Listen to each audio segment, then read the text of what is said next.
John, use the pre-punched card on the totem lathe. You slip the pre-punched card into a slot on the totem lathe. Above the tool arm deploys a configuration of chisels. Now you just need something to lathe. John, take Cruxite to the totem lathe. Cursing your lack of foresight, you return to the balcony for the Cruxite dowel you left on the pedestal. You navigate the hallway leery of your dad, who is presently puzzling over the new fixture in his hallway. Jesus Christ. It's the perfect crime. You retrieve the Cruxite dowel. Dad just shrugs and heads back downstairs, presumably to do some more baking. If he only knew what you were hard at work at saving his ass. John, use the Cruxite dowel on the totem lathe. You clamp the Cruxite on the lathe. John, activate lathe.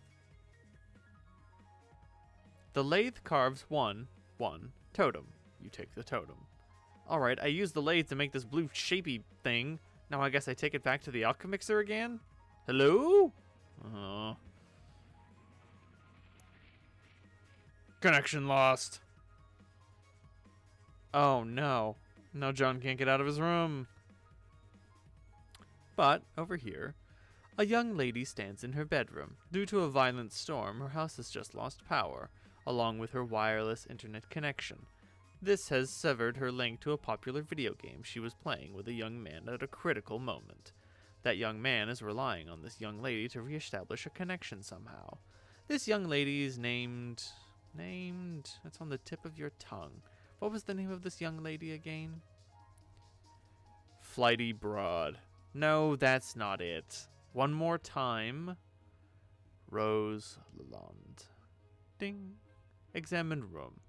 Your name is Rose. As was previously mentioned, you are without electricity, although your laptop computer still functions on battery power.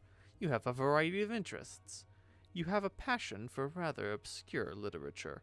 You enjoy creative writing and are somewhat secretive about it. You have a fondness for the bestially strange and fictitious, and sometimes dabble in psychoanalysis. You also like to knit, and your room is a bit of a mess, and on occasion, if just the right one strikes your fancy, you like to play video games with your friends. What will you do? Rose, retrieve arms from the purple box. The purple package contents are private. No one is allowed to look inside. Rose, writhe like a flagellum and puke on your bed. What a terrible idea. The thought alone makes you sick to your stomach.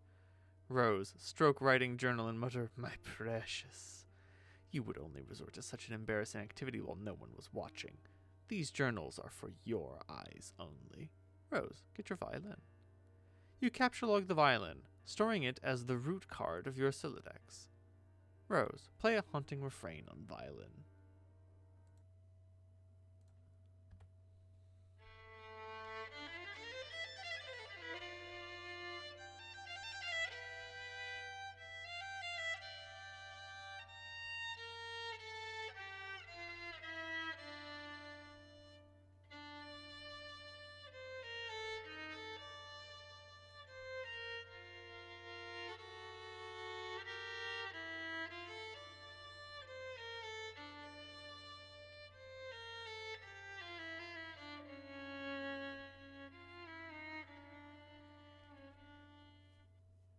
You waste approximately 40 seconds playing the violin while your friend is in peril. Nice time management skills there, sweetheart. John, tell Liv Tyler you love her before impact. Since your good-for-nothing friend is obviously not going to bail you out in time, you issue words of parting fondness to dear sweet Liv. Oh, if only Affleck could have been the one to make the final sacrifice instead of her stubborn, blue-collar, salt-of-the-earth father, then she would fall into your arms for consolation, and you would be the one to make the deceased Bruce Willis proud. Rose, capture log knitting supply bag. You get the knitting bag. It occupies the left leaf card, under the violin, per the tree modus's alphabetical sorting method. K is less than V. Rose, look out window. Your panoramic window offers a view of your yard below, and the mausoleum housing your dead cat Jaspers, who died when you were very young. Your mom had the structure erected with a spirit of scornful irony in response to your youthfully innocent request to hold a funeral for the animal. At least, that is how you have come to interpret the gesture in retrospect. You can also make out a silhouette of the laboratory next door, a facility which likely broadcasts a strong wireless internet signal. You may be able to connect to the signal from a different part of the house, perhaps if you seek higher ground. Rose, get the laptop. You take your laptop and prepare to make the journey through the house. L is less than V. L is greater than K. This causes the tree to become unbalanced, so your Silodex auto-balances itself. Now the laptop occupies the root card, while the other two items comprise the leaves. K is less than L. V is greater than L. Rose, examine the book on your desk. Grimoire for Summoning the Zoologically Dubious. This book is absolutely indispensable for enthusiasts of your ilk, of which there are very few. You take the grimoire. G is less than L. G is less than K. Rose, go explore your house. You leave your bedroom. Hanging just next to your door in the hallway is a painting of an exquisite wizard. Your mother collects these awful things. Ironically, she must know how much you detest them, and there is no doubt in your mind she stores these dreadful things in the house to bother you. Down the hall to the right is the way to the observatory. Perhaps you will be able to connect from up there? Your mother's room is also in that direction. You will have to watch your step. Rose, tiptoe to the observatory. You approach a juncture in the hallway. Beyond the juncture is the observatory.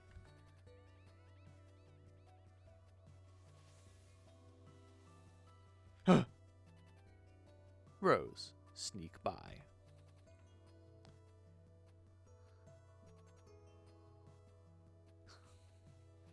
Real Silent Hill. There was a hole here. It's gone now. Vibes. This door leads to the observatory. You haven't ventured up there in quite some time. Rose, go through the door. The door opens to an exterior walkway leading to the observatory entrance. You've seen less inclement weather before. Of the things you'll do to help out a friend. Rose, hurry up to that observatory. Try to connect. First, you put your laptop down on the floor and get situated, but removing it from your root card causes all the branches and leaves to be severed. Your items are dumped unceremoniously onto the floor. Rose, see what you can observe. You're in a hurry, sure, but that doesn't mean you can't take a moment to peek through the huge telescope. You find a gap in the clouds. It seems a flurry of smaller meteoroids is streaking steadily overhead. You're not sure what this means, but it is somewhat disconcerting. Rose, stack laptop on grimoire to maximize elevation. You'll need every advantage you can get. Rose, access the laboratory Wi-Fi network. There are several signals being broadcasted from the laboratory, each of relatively decent strength. One of them is mysteriously and quite conveniently unsecured, requiring no password. You select the signal and reconnect to the game with John. SN, Laboratory 413. Not the strongest signal, but perhaps strong enough. I'm back. Hurry up and open my door. Not that it even matters. I think I'm probably dead no matter what. Patience, you still haven't used the new totem. I believe it will create the item on the punch card. So what is it, like an apple or something? What good will that even do? We will see. I found no evidence that anyone has successfully created the item, and the content of the card appears to be variable from session to session. In one instance, it was described as an eggy-looking thingin. Sick. Do we have enough of the building jewels to make it? According to the Athenium, it is a free item. I think this speaks to its importance, in my view. Now, off you go.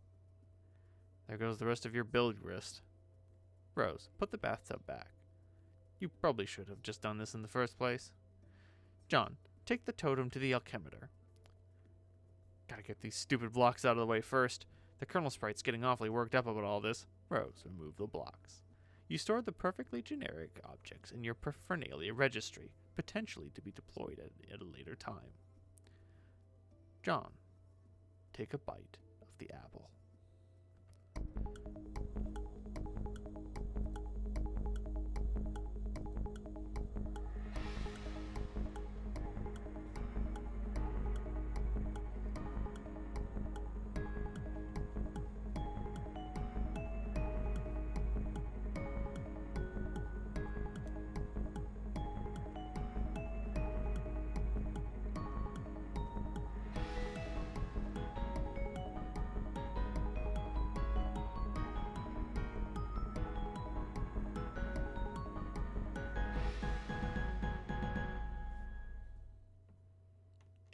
End of Act 1.